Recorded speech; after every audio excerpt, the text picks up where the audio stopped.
Hola mga Lods! So ito na yung part 2 ng aming Baguio Tour kasama si Carino, si Nanay, si Mamita, dalawang kapatid at si Loleng na kapatid naman ni Mamita. So magbe-breakfast na kami. Tingnan nyo naman Lods, ang ganda ng terasa nila. O diba nakakasosyal yung setup. At ang ganda talaga ng decor nila ng mga giraffe. Na may mga orchids. Super nakaka-relax dahil ang daming halaman. O diba nakita nyo yan? Hinihintay na lang namin silang bumaba. Sa ganun, sabay-sabay kaming kakain. Ang ganda talaga ng mga halaman. Tingnan nyo. Yun ang makikita nyo sa tapat ng Giraffe Hotel. Ang ganda. Ang ganda ng bahay. Nice. So, gising na rin si Nanay. Ayan ang aming almusal. Mga silog. Sarap. Bang silog ang karamihan namin in-order. Ayan pala si Loleng, kapatid ni Mamita. And then si Nanay, kapatid ko si Jack, kapatid ko naman na si Marisa. Ayan, din si Carino. Order niya ay Tocino. Tocino ni Carino. And then syempre, my favorite, dad. So ngayon, pagpunta na kami sa Mines View. Buti ninyo, pagkagising niyo, ito yung makikita ninyo. Napakaganda, grabe. Wow. So ayan, papasok na kami sa Mines View. Maganda itong araw na to kasi Monday, walang masyadong tao, so hindi crowded. Mas masusolo namin ang mga park. So ayun na, hinihintay namin si Kuya magtataho. Mamaya papakita ko sa inyo yung binili namin mga flavor ng taho. Merong ube, strawberry, tsaka yung classic na taho.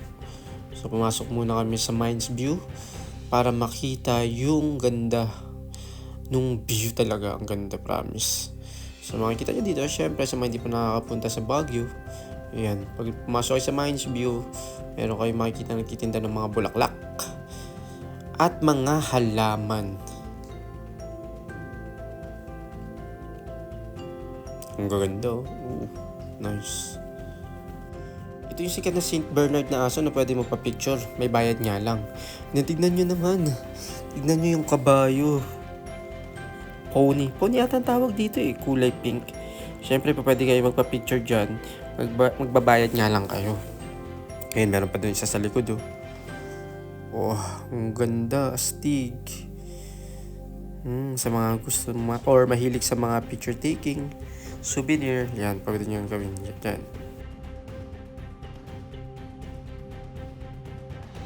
Ito na yung area ng sikat na picture taking ng mga bumibisita dito sa Mines View sa Baguio.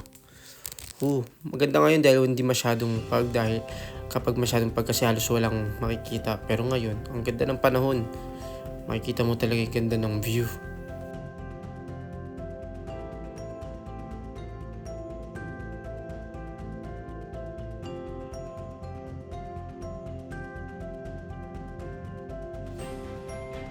Ayan, tignan nyo naman mga lods.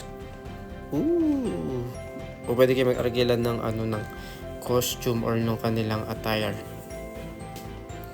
Yan si Nanay, papapicture na yan. Astig. So ito na yung taho na pinakahihintay natin. Nakakasabik dahil walang ganito sa Spain. Dito ka lang talaga makakain din ng taho sa Pilipinas. Nakakasabik to. Ang flavor na in-order namin ay syempre yung strawberry. Ayan. Meron din silang ube. Mamaya makikita nyo mga lods. Sarap. Nakakatakam talaga mga lods. Yummy. Ang isa nga pala niyan ay 50 pesos. Pwede na. Murang-mura na. Gusto ko talaga ng ganito. Lalo na sa umaga.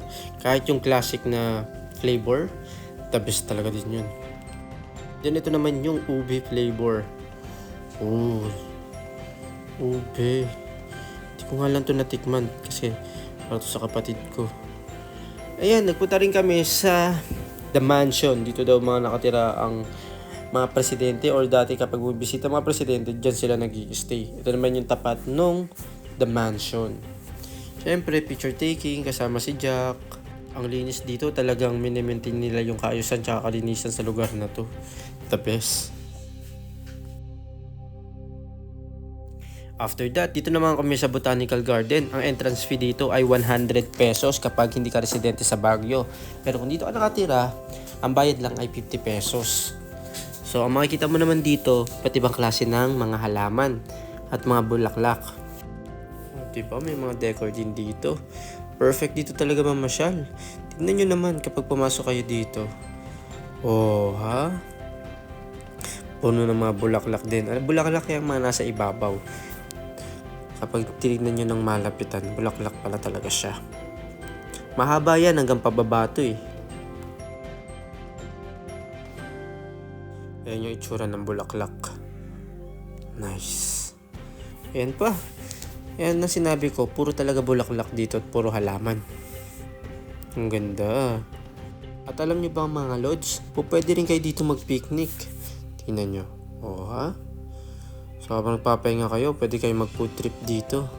Di ba, Neng? So ayan, iba't ibang klase ng halaman din makikita dito. Siyempre nag-enjoy si nanay magpa-picture. Gagawin ko ng Facebook yan eh. Ito naman yung area ng mga cactus. Tsaka ng mga bonsai. Ang dami, as in talaga puro cactus. Iba't ibang klase ng cactus yung makikita nyo sa loob. Tara, pasok tayo. O, tignan nyo nasa baba. Ang lalaki niya, no? Imagine, malaglag ka dyan. Tusok-tusok ka, men. Ito pa, meron pa dito. Mula maliit hanggang malalaking cactus meron, mga lods. Iba't iba. Ayan, no? Oh, ha? Yan pa, mga lods, oh. Oh, dito lang ako nakakita ng ganito. Ganyan pala ang itsura ng mga bulaklak ng cactus, no? Kakaiba. Ito parang inamag na pero ito ang haba ng cactus. Tingnan nyo naman pag malapitan, ang ganda. Oh, so, sa mga mahilig sa cactus, punta na kayo dito sa Botanical Garden dito sa Baguio.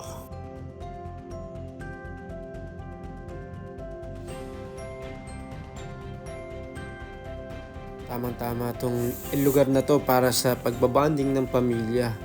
Kaya naman, nag-enjoy itong tatlong to. Enjoy ba? Enjoy! Yay! So, ang susunod nating tour mga lods ay sa La Union na tayo, okay? So, syempre yan, hindi po pwedeng walang pasalubong. Okay, dito mamili ng mga pasalubong lods. Lalo na yung ube jam. Ayan, ang sarap. Pati strawberry jam. So ngayon, papunta na kami niyan sa La Union. Pababa na kami. Papakita ko sa inyo kung ano mga ginawa namin sa La Union, mga lods. Bueno, hanggang sa muli. Maraming salamat for watching. Adios!